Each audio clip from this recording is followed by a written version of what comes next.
This next guy's from Seattle. He's got a podcast called Table for One. Please welcome to the stage, Mike Cummings.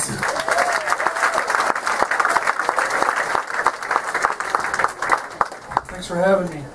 So I went online recently to buy the Fleshlight.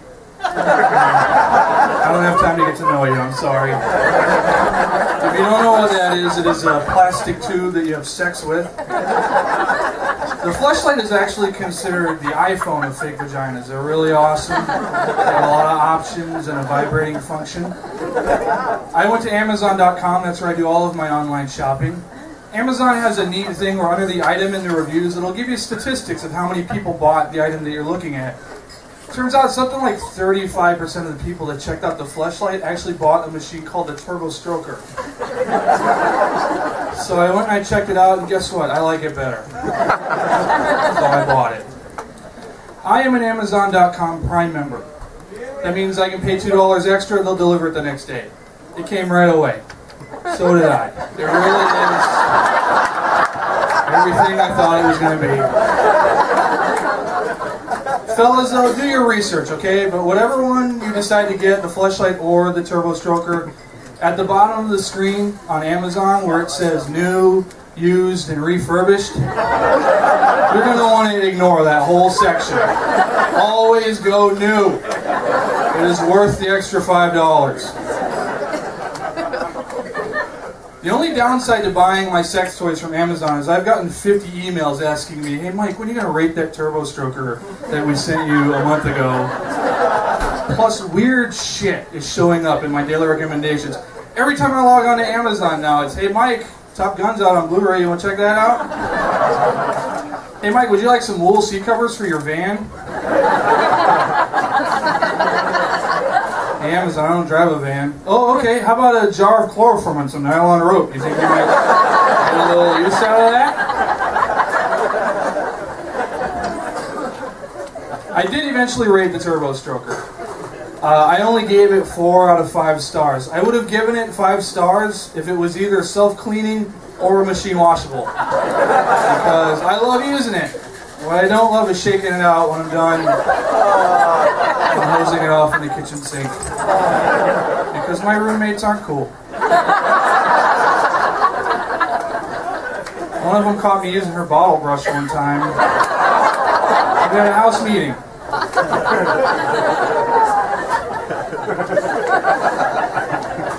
Women are very much less judgmental about this material, and it's probably because of your dildos. I dated a girl that likes dildos, and fellas, you know how it is when you're dating a girl and you don't live together yet? She'll leave a dildo and a toothbrush at your house, right? That way she doesn't have to pack it every time she comes over. So there it was in a drawer, and not the same drawer as a toothbrush either, because it was an electric toothbrush, and we did not want to have another one of those 2 a.m. accidents. So it had its own drawer, clearly labeled.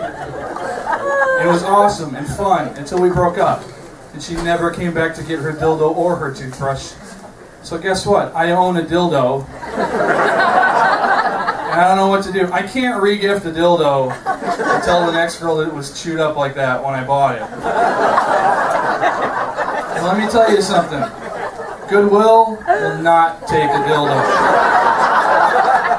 I tried to be sneaky. I hid it in the stuffing of a bear and I tried to donate it like that. So it started gyrating on the counter.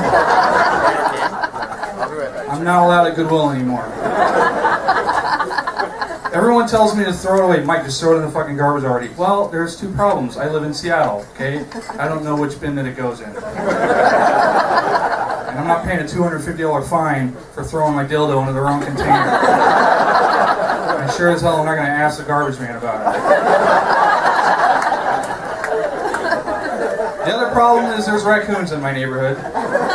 So even if I do throw it into the right can, guess what? I'm going to wake up Monday morning and out on my driveway is going to be Taco Bell wrappers and dildos for all of my neighbors to see.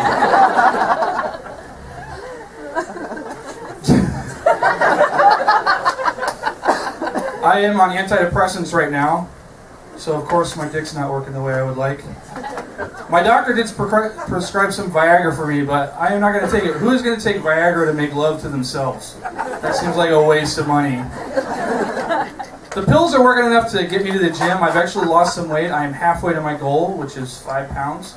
And when I reach that goal, I'm going to stop taking the medication. And hopefully the sexual side effects will go away in time for me to get laid before I get fat and depressed again and I have to start all over. I do like sex with women, but I attract men.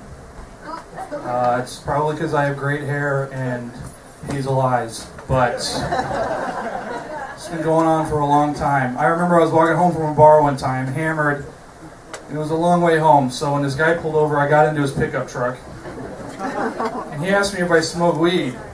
I said, yeah, I smoke a lot of weed. I have some weed in my house. Well, I guess we're going to your house. So I went and smoked weed with him and I got too high and I needed to lay down. And he said, you know what, I have a spare room, you can go crash out in there if you need. Man, you are a nice guy. So I went, I laid down, I was feeling great, I was feeling high, and all of a sudden I felt him on the bed with me. Some of you girls have been to frat parties, you know what the hell I'm talking about, okay? I opened my eyes and he goes, hey Mike, would you like a blowjob? Yeah. I didn't do it. But that was 17 years ago. Not once in 17 years have any of you women ever offered me weed and a blowjob.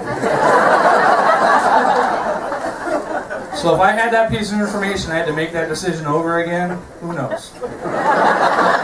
I'm telling you this in case you're in here, fellas, and you're gay, and your game is to feed young straight guys marijuana and try to get them to have sex with you, and maybe it's not working right now, don't give up.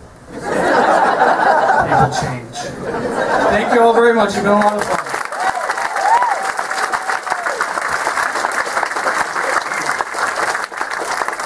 Oh, that was great. I want to give that guy some...